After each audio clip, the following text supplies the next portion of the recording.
Hi, this is David Gross with Condi Systems. Brian Walker with RTP Apparel. Ben Landesman with Lawson Screen and Digital Products. You are listening to Two Regular Guys. Two Regular Guys. The Two Regular Guys podcast. Hosted by Terry Combs and Aaron Montgomery.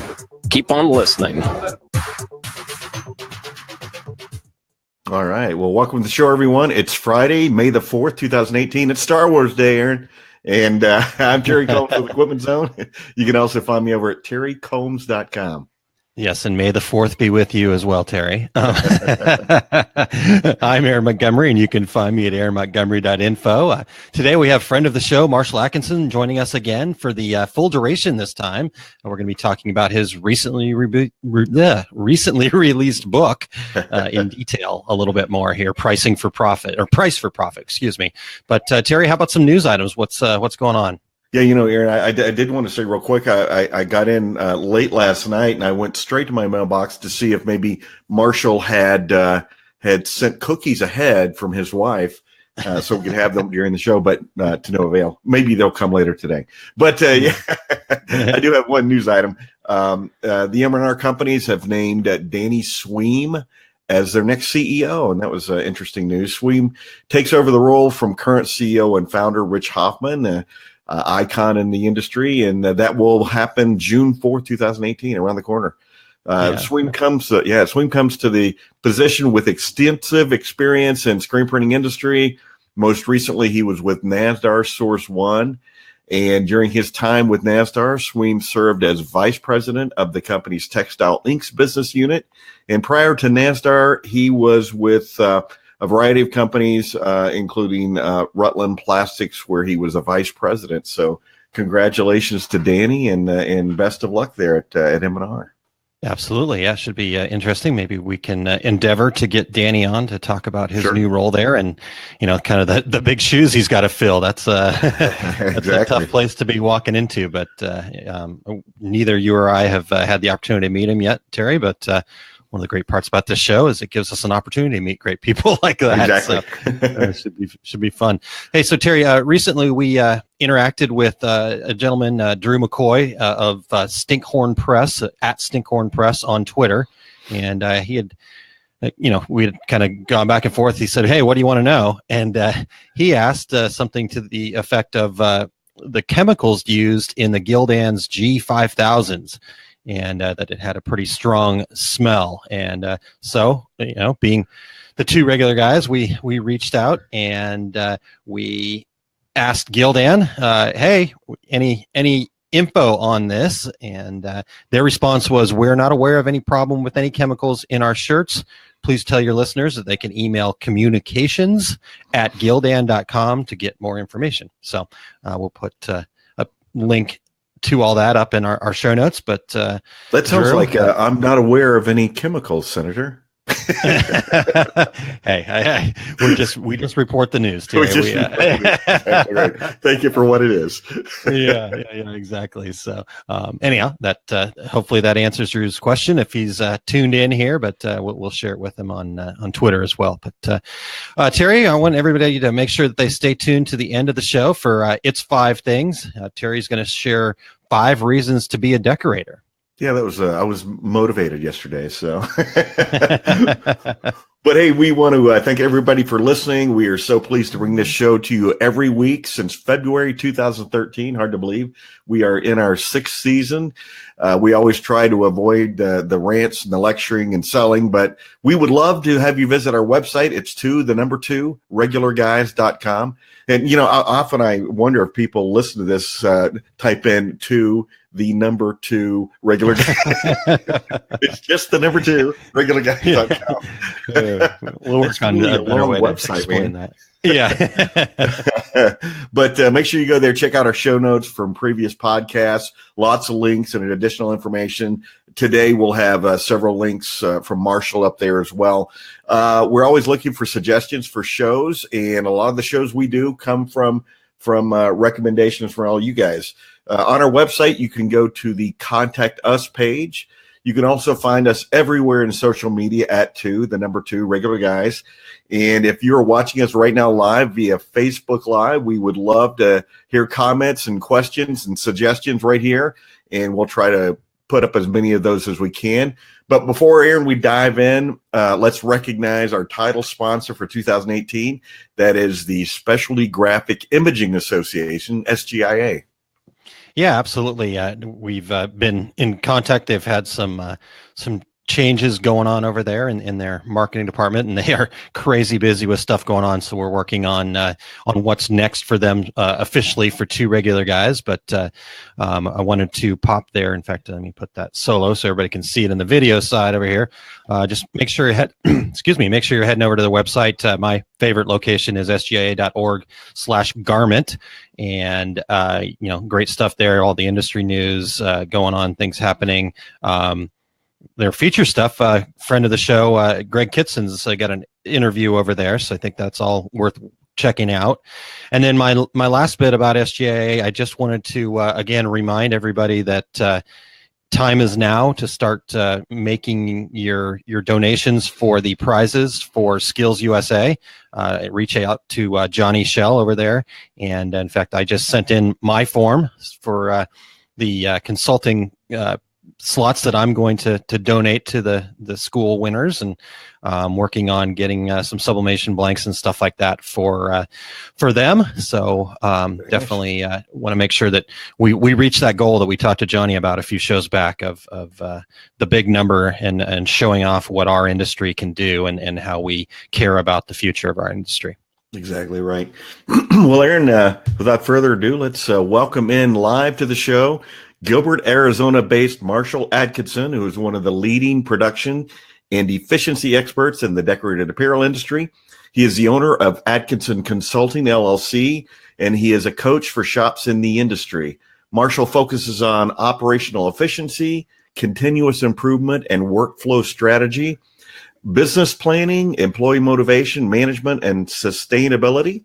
He's a frequent trade show speaker, writes articles, is a blog author, and is the host of Inksoft's The Big Idea podcast that we appeared on, or are about to appear on. Marshall, welcome back to the show. Hey, thanks, Terry. You can't give away that yet. It hasn't been released. Sorry. Forget everything I said. It's a secret. Gilbert, Arizona, and Atkinson Consulting. Yeah, the cat's out of the bag now. We should really record that. Anyhow, Marshall, we glad to have you back on for the full duration here. Finally, we've stole pieces of you here over the last few bits from our traveling to ThreadX to a quick hit when your book first came out.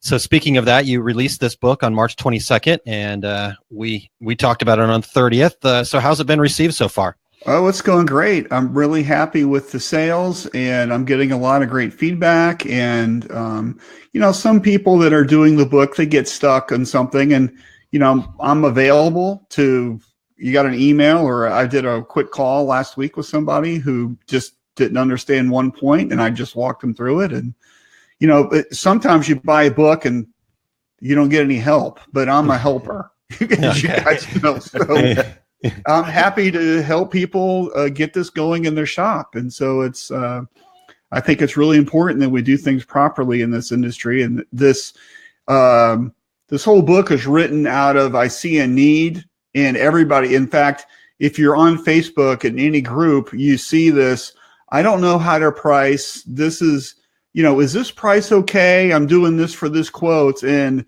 you get 700 answers to the same question. And, and those are those truths for those people. But my question back to them is, your pricing should be based on how you run your shop, not how somebody else does something. And that's what this book is all about. So the answer to that question, is this price right, is yes, no, and maybe. I think it's a big maybe. And right. Because somebody's selling something for $10, well, maybe you could have gotten 15, or maybe you can't get 15 and you need to do it 8, or better yet, how do you calculate your price needs to be based on what things cost you in real life. And that's Well, what the book is about. And Yeah, understanding that and building your price list based on your actual costs and also your shop efficiency, how well you do things. Sure, absolutely. The person sells it for $10. The guy across the street made $5 on it, and you lost $5 on it, and it's the same price. So Yes, exactly. But hey, let's get into all that.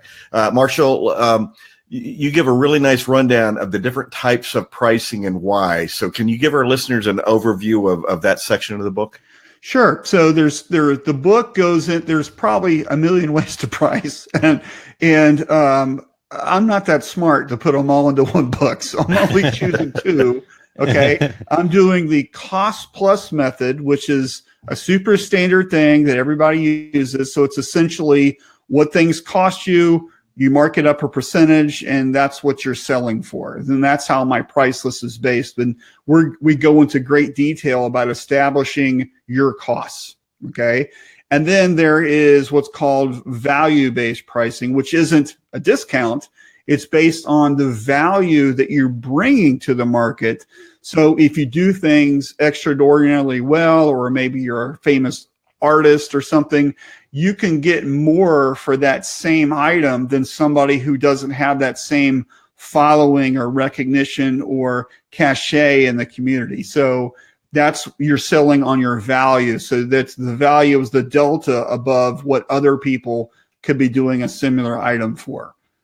So a case in point is let's just talk cell phones, right? So you can buy a cell phone at the Verizon store for $400, or you can spend $1,000 for the latest iPhone, right? They're both phones.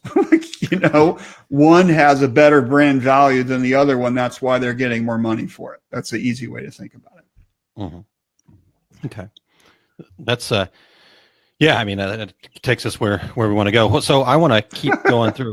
We got lots of stuff in this book and limited time here. So, and plus I don't want to give away all of your book. I think people need to buy it and read it. Yeah. That's, but anyway, it's like a recipe that you get from your grandma. Oh, there's one ingredient that we're not going to have in the show that you're going to really need to buy the book for.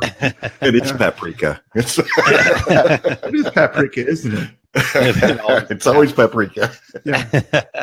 So, Marshall, for those folks that listen to the Decorators and Cars with Cookies episodes that we played, you talked about kind of the 5 buckets method, right, when it came to that, and there's a nice section of that in the book that I think people really get a lot out of. But my question is on the number of impressions testing that you talk about in there. You mentioned how to complete that, but what about complete newbies? How can they feel comfortable with their numbers?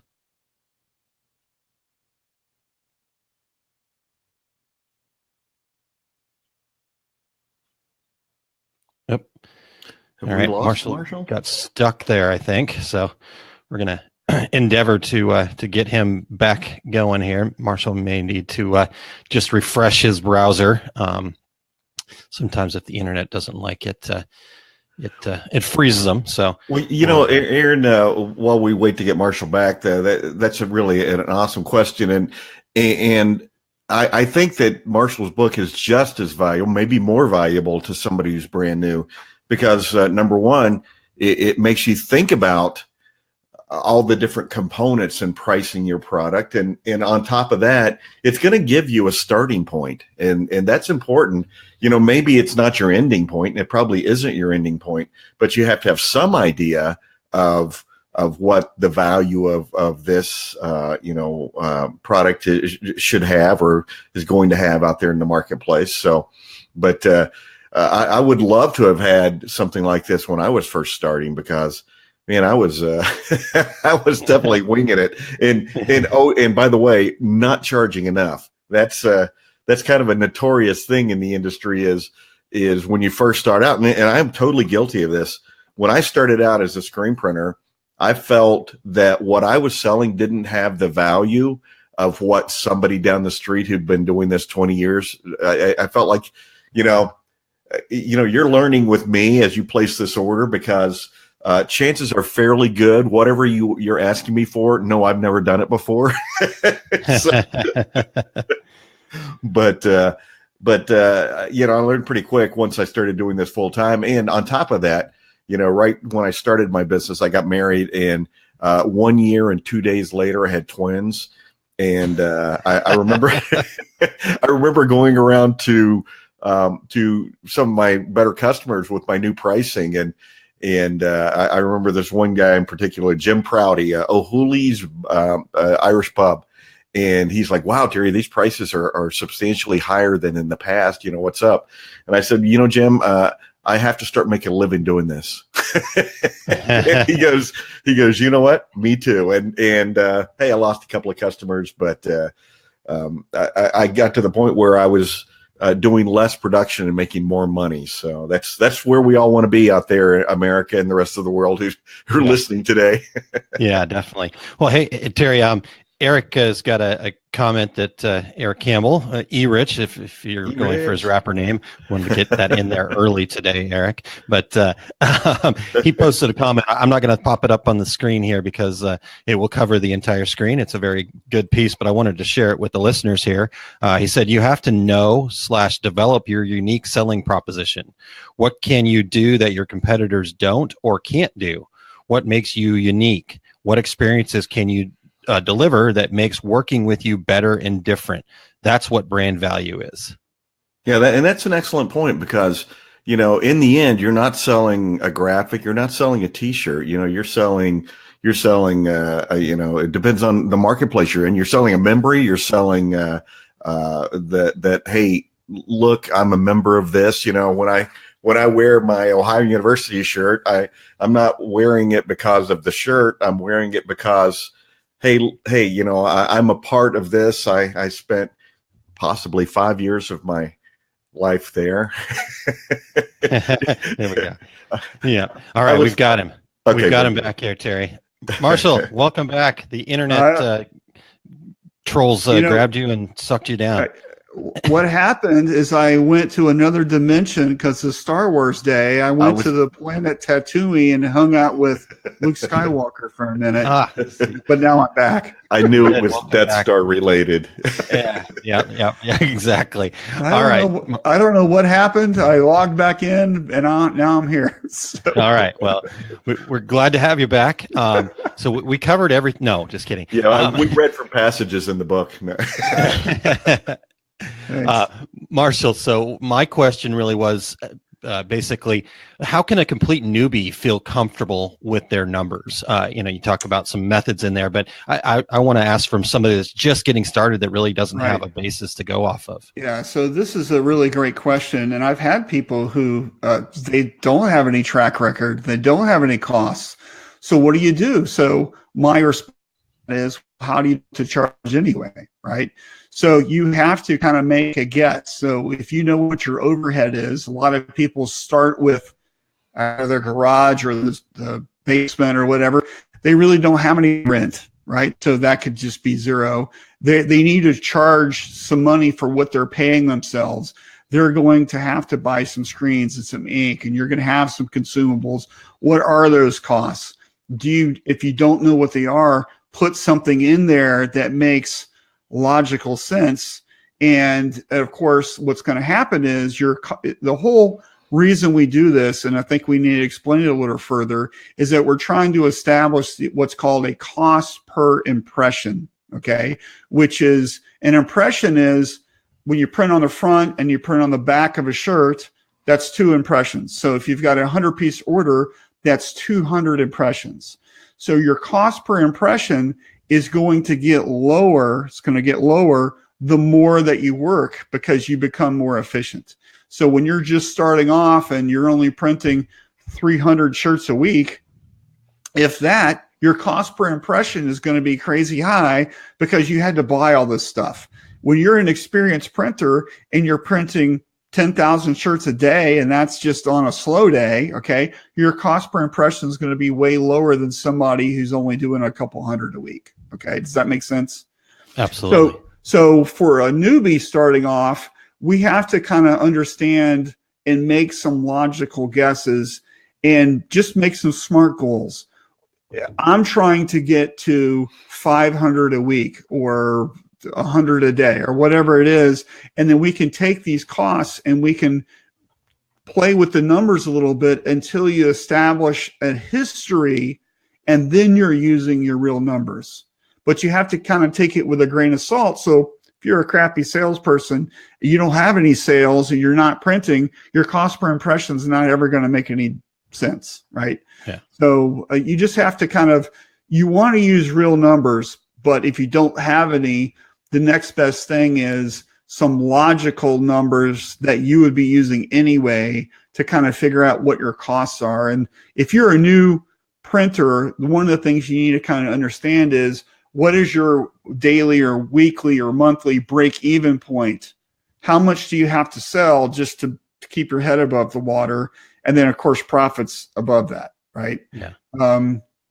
I don't know if that really answers. Yeah, no, that totally answers my question. But right. A quick follow-up question to that. Yeah. Do you think this is a good opportunity for people to kind of be thinking ahead? Like I said, maybe they don't have rent right now, but yes, right. So okay.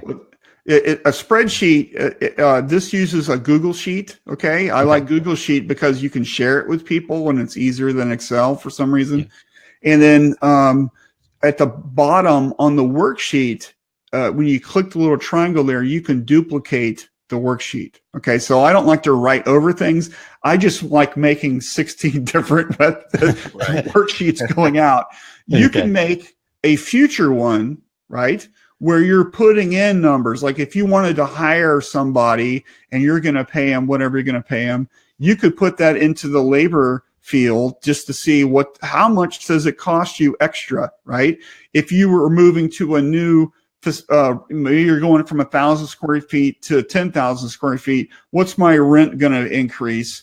Or I'm buying a new press, right? Danny Sween just took over for an M&R, and he's getting a great deal because he's the new guy there, right? Yeah, yeah. How much more is that press going to add to your overhead? You press payment there in overhead costs to see, oh, well, my costs just based on historical data are only going to go up 10 cents an impression. That's not too bad. I can afford that. And that way you understand what's going on. Your cost per impression increases. Do you do a price hike or not? That's up to you. But you understand what that is because you're using your own math. That's the key thing here. And I think a lot of people get crazy twisted up by using the average of all the shops around me method, which never really seems to work because you don't know if these people run their business well or if those costs actually are reciprocal to yours. So this way you're using your real costs and you can make some good decisions based on your own math. That's the key thing here. Okay. Marshall, it's funny. I was just doing a seminar at the DAX show in Chicago in Tinley Park, and it was about buying everything you need to start a screen printing business. And one of the things I always add is, you're going to buy the supply of ink, and your supplier is going to recommend all these different colors. And the very first person who walks into your shop is going to ask you for a different color than you bought. And so that first year, count on the fact that you're going to be buying, oh, really, purple again? Well, yeah. And then, but the better thing is to get the mixing system. Instead of buying stock ink, you just buy the mixing system and you can make any color you want. It's on my list for people to buy. So, right. So Marshall, we're talking a lot about your own numbers, and so as you said, using somebody else's pricing is totally meaningless. So let's talk a little bit about gathering the data, gathering the information for your own business.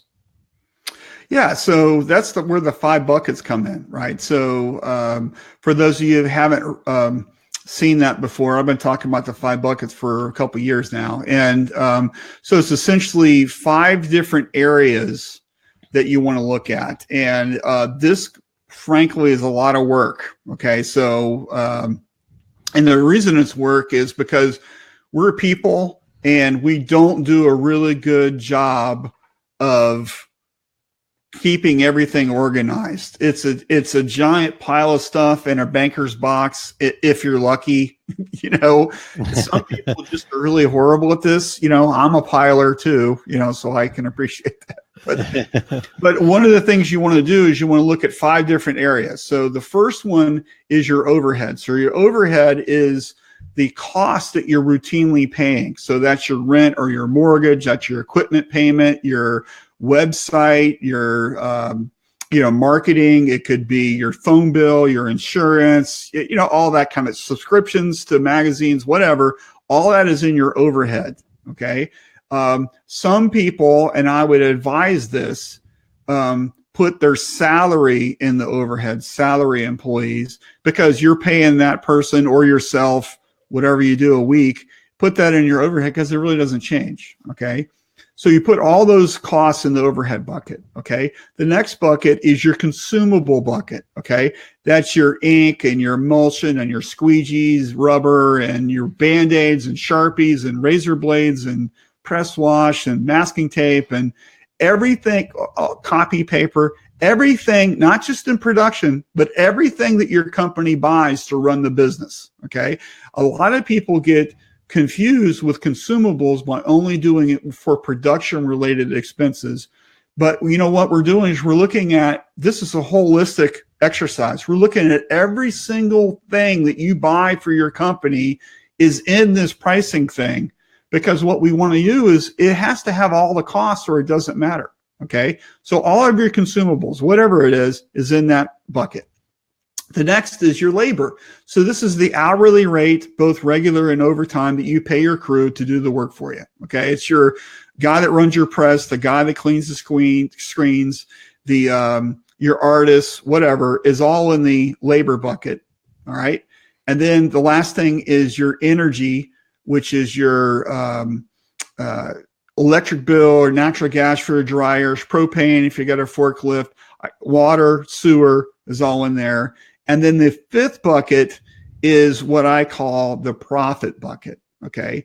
This is something extra. It's optional. You don't have to do it if you don't want to do it this way. But so many people work so hard at the end of the year and they go, show me the money. Where's the money? Right.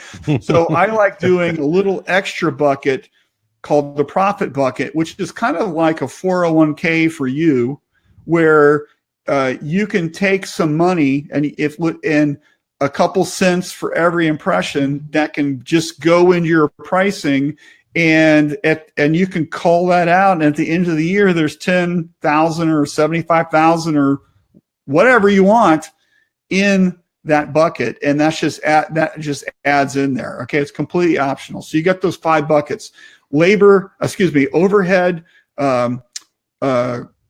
labor, consumables, energy, and profit. All that adds up. And then what we do is we divide that by the number of impressions your shop is doing per year or per month, depending on how you look at it on the spreadsheet. And then you get your cost per impression.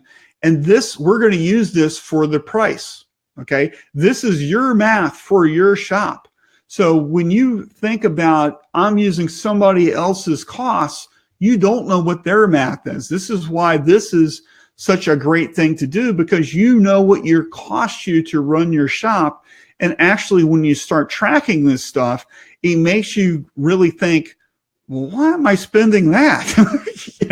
And you can start the exercise into finding better alternatives for it.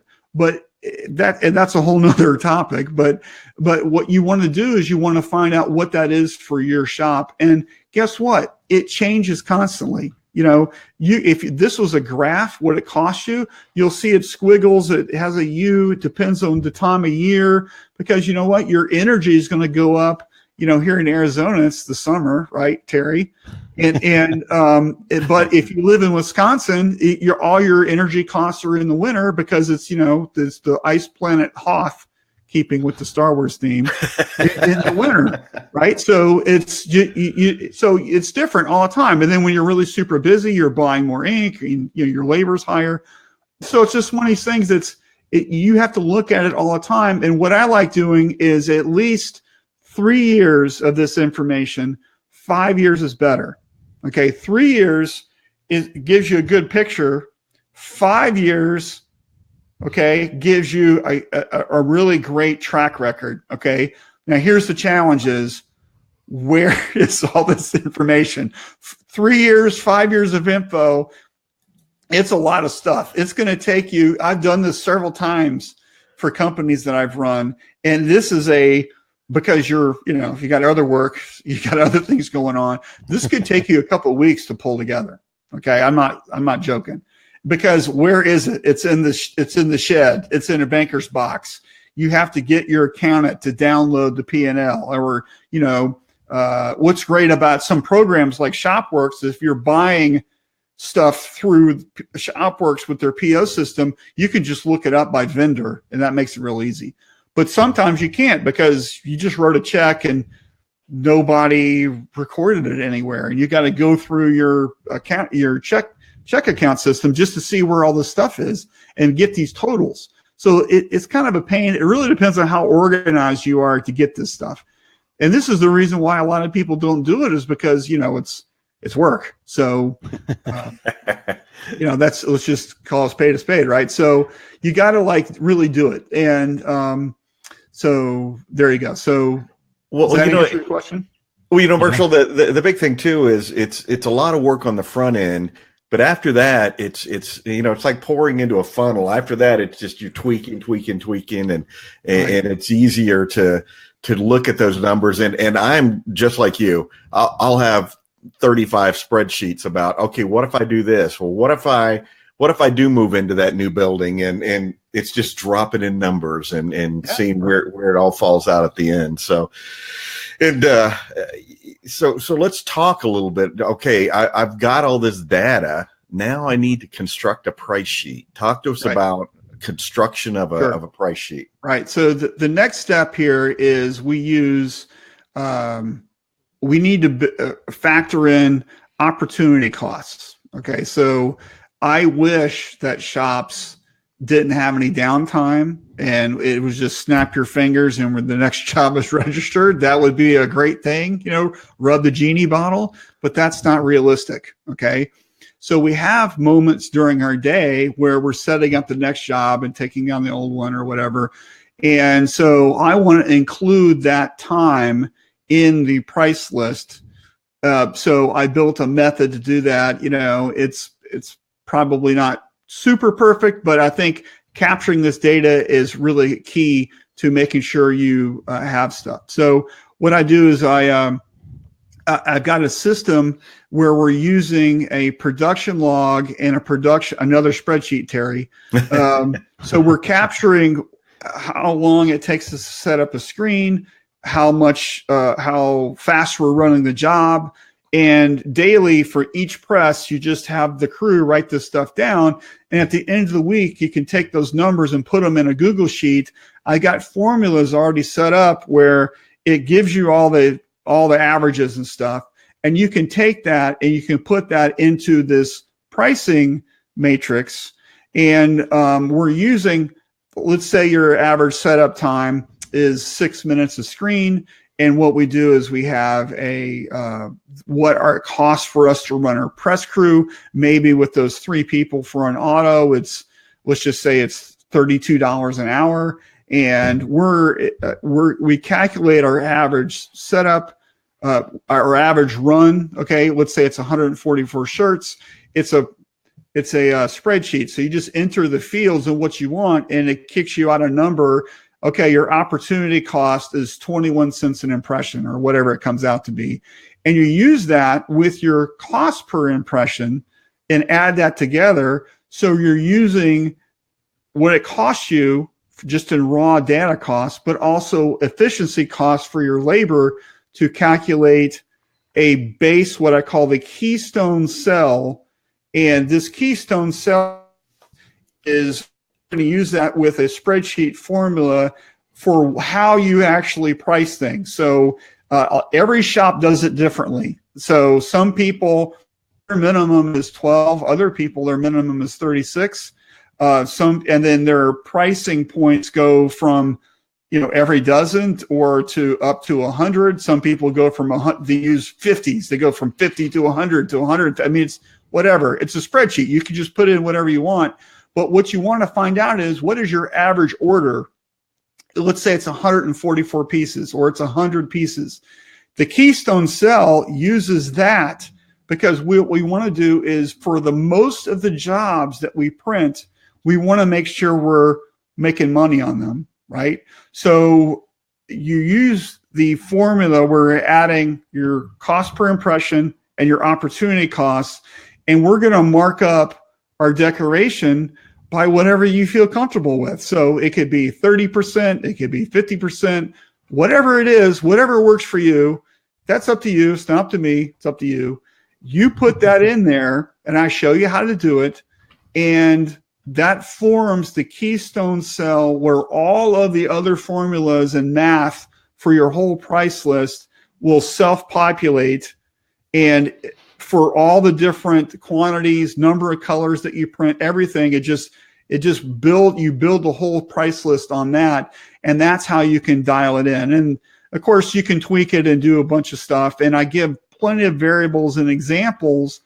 The book, I think, really does a good job of being slow and walking you through, and here's the thing, and click the thing, because not a lot of people have experience using spreadsheets.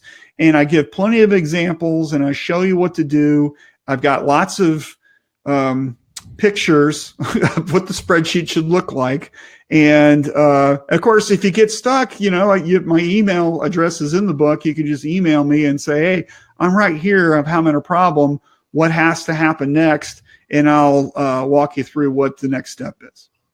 Cool. Super. It's interesting when you talk about grabbing those numbers and the folks on the press keeping track, because it's surprising, the shops I've been into where people will say, we've got these numbers but we're always behind schedule. We can't quite figure out why. And I'll say, well, give me an example. You have a number here for setting up a 4-color job. Where did that come from? And it's shocking to me how many times somebody goes, well, we said, okay, we're going to time setting up a 4-color job. Get ready, go. And of course, they're going to set that job up as fast as they can because their boss is standing there watching the stopwatch. And then it has nothing to do with reality. Nothing at all, because you have to have the average of your normal day, not when your boss is standing there running the stopwatch. And on top of that, Marshall, it's really good that you talk about the setup and tear down time, because that's a part of your production day. There's a finite number of hours on that press to make money. And I've been in shops before where the only thing they track is the printing portion, and they don't track the setup and tear down.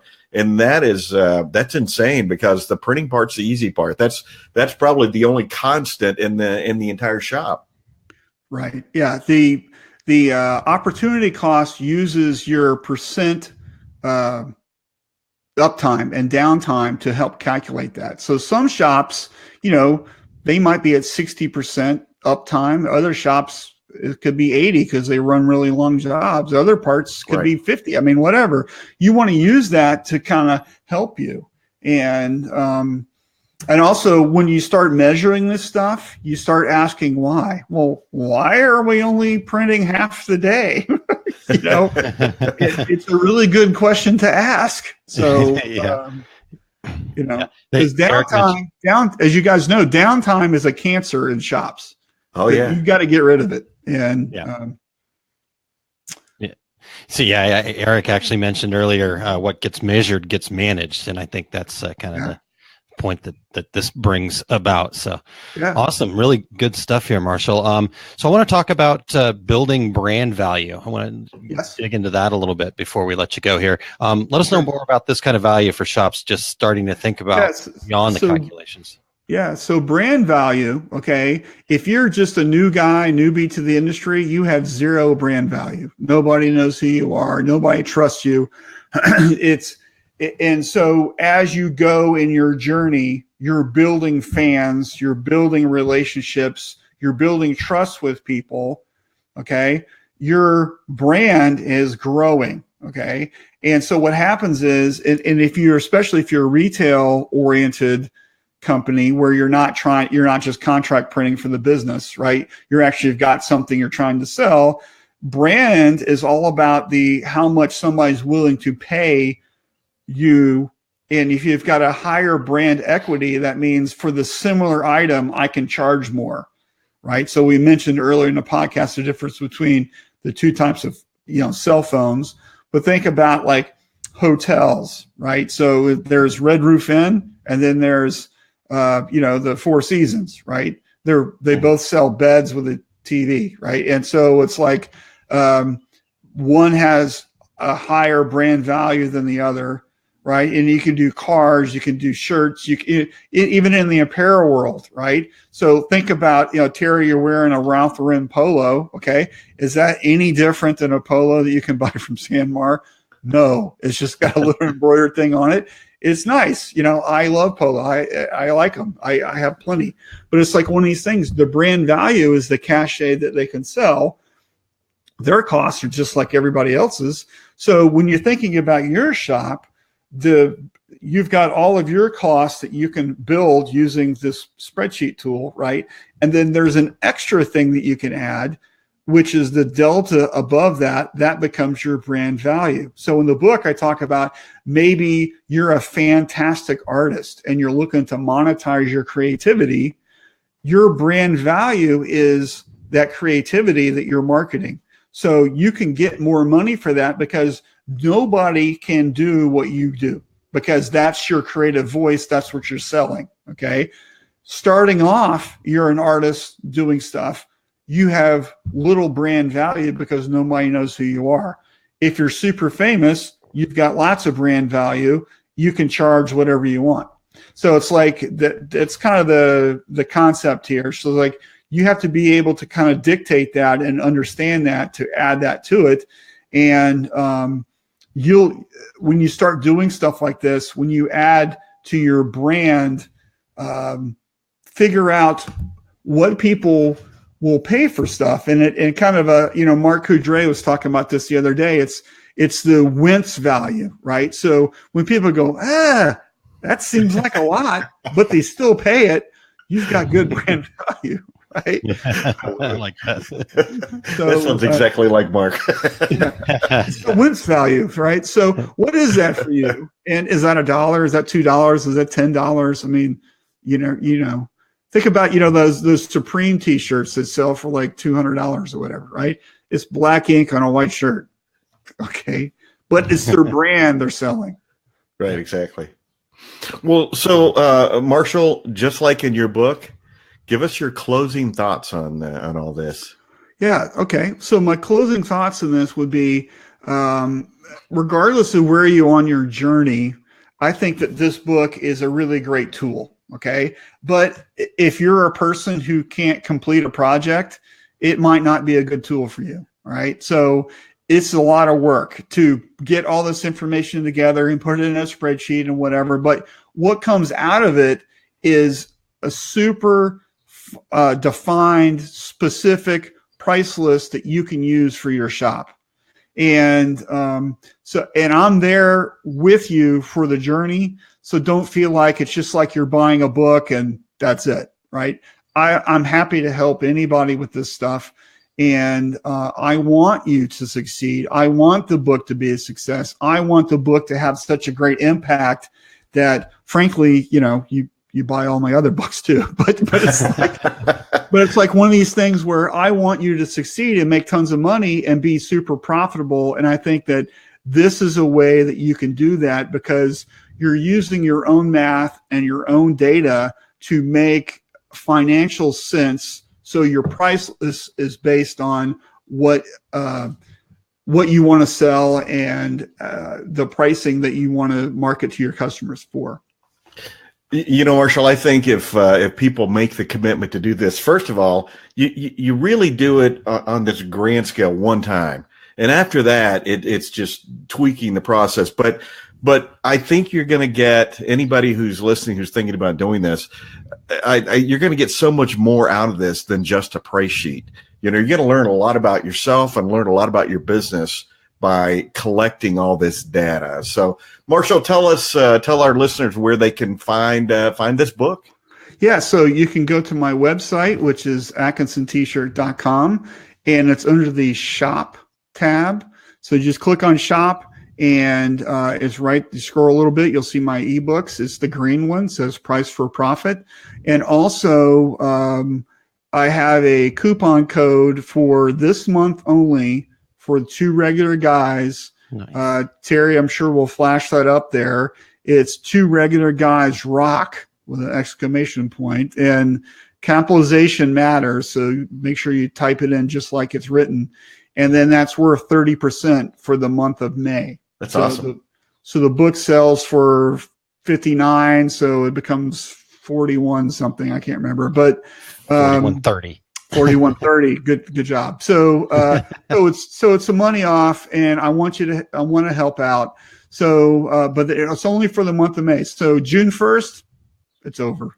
Sorry. It disappears. Yeah. All right. So those of you watching the video, it is streaming across the bottom. Two Regular Guys Rocks with an exclamation point. And we will get that link into our show notes. So that's a heck of a deal. For just a little bit over $40, you get a massive amount of tools. We really enjoyed going through the book, Marshall, and checking it out. So thank you for all this great information and for joining us today. And we will talk to you soon. Awesome. Thank you so much for having me, and I really appreciate it. All right, super. See you, people. All right, Aaron. Let's hear a word from our sponsor, Equipment Zone. Our show today is sponsored by Equipment Zone.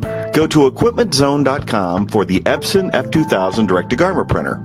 Equipment Zone is the only Epson reseller who sends a technician to every customer location for training. This is an absolutely free visit to your location. Equipment Zone is also the manufacturer of the #1 pre-treat machine in the industry, the Speed Treater TX. With no compressor and no special tanks, the Speed Treater TX is the easiest and most consistent pre-treat machine available worldwide. Go to equipmentzone.com for the Epson F2000, the Speed Treater TX, and for all your DTG inks and supplies. That's equipmentzone.com. That's equipmentzone.com. All right. Well, thanks to Equipment Zone for their longtime support of the Two Regular Guys. And I did want to mention that Equipment Zone has been shipping the new Epson F2100 for a little over a month now. And so if you have questions about that, reach out to equipmentzone.com. And also, Equipment Zone has announced a brand new and never before offered class for anyone. It's modeled after my 2-day screen printing class. It's the complete DTG business course on June 2nd and 3rd. Speakers include myself, Dane Clement from Great Dane Graphics, marketing and social media whiz Jay Bussell, Matt Rome for Epson America. And this is a nuts and bolts, how to run your DTG printer, but also how to prepare killer graphics, selling, marketing, finding that niche market. Details are up on the equipmentzone.com website right now, and get signed up. It is going to be a limited number of folks. So get up there and sign up for that class. Franklin Lakes, New Jersey is right outside of New York City, so you can have an excursion over into Manhattan as well. Very nice. Sounds like a good time. All right. Well, Aaron and I, before we go any further, I wanted to talk real quick. I just got back from Houston, but before that, I just got back from Cancun. My son Mike was married there on Sunday, so I did the DAC show in Chicago. I spoke on Friday. As soon as you and I were done there, you and your wife hopped in the car, headed back to St. Louis, and I headed to the airport so that I could head to Cancun and had an awesome time. And for anybody who's watching our video, this is the awesome mug that my son gave everybody in the wedding. It's a sublimated mug that has a picture of each one of us in a Hawaiian shirt holding a beer. That's pretty awesome. Huge hit among everybody there, and I have to take a picture of myself holding that mug, Aaron, and we can put it up on the website for our podcast listeners as well. But Instagram would be a good place for that, Terry. I've heard of it. I know. I'm in charge of Instagram. I'm on it. All as soon as we're done here. Nice.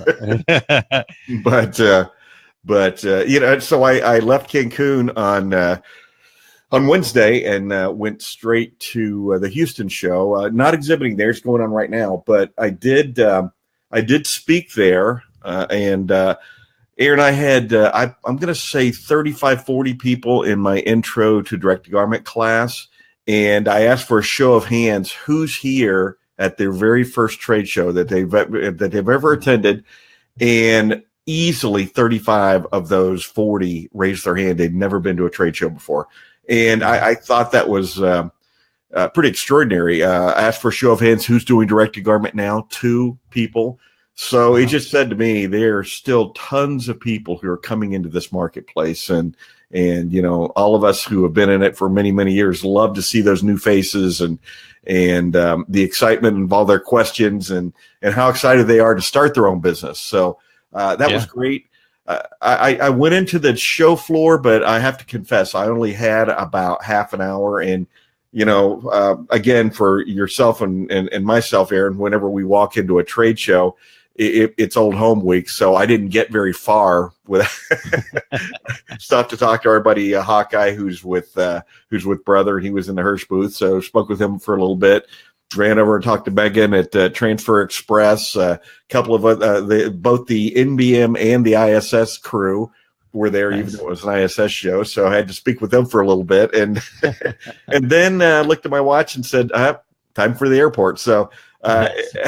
When I was in there, it wasn't super busy, but I'm not sure that it was the first morning of the first day, so we might have to get a report from somebody who was there for the whole time.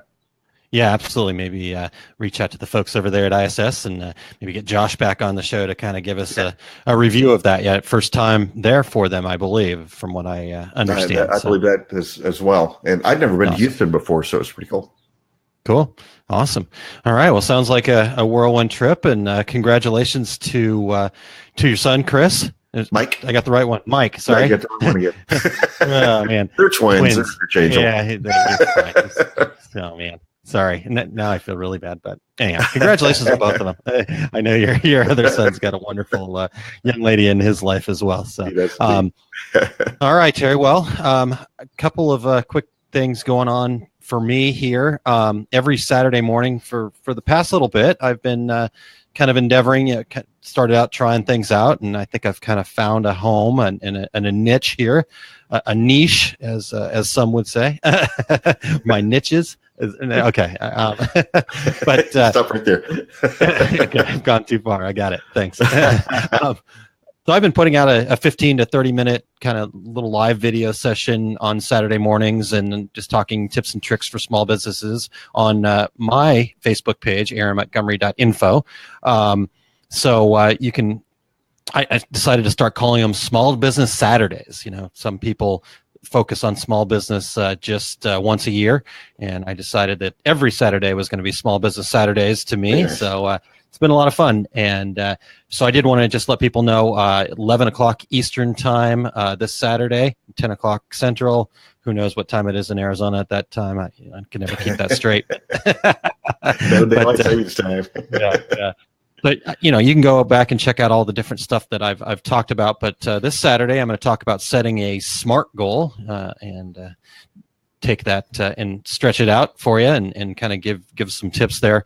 Just went through that with my wife on her Rodan and Fields business, and we worked on some of her goals. So it was timely. So I'm going to be talking about that on Saturday morning, again, 11 o'clock Eastern time. Go to facebook.com/aaronmontgomery.info. And other than that, I'm working on some other training stuff, some digital marketing webinar, probably going to be early 2019. So no details on that yet, but it will be coming, and I'll share it here on the show. Awesome. Well, Aaron, I've got my all-day free Epson F2000, F2100 seminar going to be at the NBM show in Portland the day before the show opens on May 10th. And again, that's a free event, and you can sign up for that at thenbmshow.com. Right after that, I'm going to be doing my class at Equipment Zone in Franklin Lakes, June 2nd and 3rd. So you can find out about that at equipmentzone.com. My complete screen printing business course, I'll be in Chicago at Atlas Screen Supply on June 9th and 10th. You can sign up for that at atlasscreen.com. And Aaron, all my upcoming events are at terrycombs.com. And if you click on tour dates, and yes, I did update it about 2 weeks ago, Aaron. So Look at you. I know. Proud of you, Terry. Good job. I don't know what to say. Awesome. All right. Well, definitely go check all that out. You got some great stuff coming up, Terry. So keep it going. And it's good to have you home every once in a while, though, for this. Exactly. I'm on my fourth load of laundry, by the way, right now. So. Nice. Good job. Yeah, I'm sure. So you basically, from what I understood for that last little round of trips there, you basically took a huge suitcase, your entire closet, and just threw it in there, and away you went, right? Yeah, and it was really fun when I was checking into the hotel in Houston, and for one night, and the bellman picked up my suitcase and looked at me like, "What the heck, man?" One night, dude. What's it was like 48 pounds. Awesome. All right, Terry. Well, it is that time of the show, the time a lot of people look forward to, including myself. And we're going to do some 5 things here. Let me pop this up real quick before we get you started there. Eric Campbell has been diligently helping with the comments and showing some stuff. So there's yours, where to go find your information. But all right, let's do this. Oh, come on. There we go. All right, 5 things. All right, very good. It's your turn. Go. All right, my 5 things. It's 5 reasons to be a garment/product decorator, and maybe it's just a reminder of why we're all here. Number 1, everyone, and that is everyone, is in the market for our products at one level or another. Number 2, our customers will buy what they are passionate about. Passion equals premium price. Number 3, unlike other industries, our customers are not only in the market, but they want to buy what we have to sell. This isn't life insurance. They want our products. Pardon me to all the life insurance salespeople who are listening right now. Number 4, this is, by comparison, a very inexpensive business to start up. And number 5, our community of fellow decorators is awesome, and that's a real thing and important to all of us. Awesome. All right. Well, that's a great 5 things there. And Eric is reminding everybody that submit yours to us too. We'd love to share some of your thoughts. The whole point to this, and we've been doing this since 2017, Terry, is just conversation starters. Get 5 quick points to get the conversation started. We post an infographic over on our Facebook page, and feel free to grab those, share them, start the conversation about these things. And this was a great one, Terry. So good job. Thank you. All right, Terry. Well, we've come to the close of another show, and certainly want to thank our guest, Marshall Atkinson, and make sure you get over to his site at atkinsont-shirts.com and go to the shop tab. It will be the best, now $40 if you get on it before June, a $40 investment you've made in your business. And the key is to make sure you tell them that 2 Regular Guys sent you by using that coupon code, 2 Regular Guys rocks with an exclamation point. Again, we'll get that link up onto our page. And I believe that's 2 Regular Guys rock, no S at the end. Rock. Yes, exactly. You're right. Sorry. And also a thank you to our show producer, Eric Campbell with Deco Network. And you can also find Eric at Eric with an H at the end, ericcampbell.com. Also like to thank our sponsors, the Specialty Graphic Imaging Association and Equipment Zone. We very much appreciate your support. Excellent. Well, next week's show, Terry, we're going to be talking to Peter Danico from Poppy Digital about all-over garment sublimation. He comes from the fashion world and has a very unique outlook on things, and which we think is really going to open up some ideas and thoughts about all-over garment sublimation. So I'm excited to have him. He's a great guy to talk to, a Canadian friend of mine. So always good to talk to him. But well, they also his company that he works with holds a patent on the process for some sublimation printing. So we're going to talk to him a little bit about that, the all over printing group deal. So I'm really excited. I think this is going to be a fun one. I agree. And anybody who's already doing all over sublimation might want to tune in and hear what he has to say about that patent. And he's also helping me out right now this week, printing some samples for me that are going to be on the cover of Impressions magazine. So, but Aaron, until then, he's Aaron Montgomery. I'm Terry Combs, and we are the two regular guys. Thank you for listening to 2 Regular Guys. Check out our website at 2regularguys.com. That's the number 2, regularguys.com. You can also interact with us over at our Facebook page, facebook.com/2regularguys, or send us a tweet, twitter.com/2regularguys. And we have a YouTube page. You can find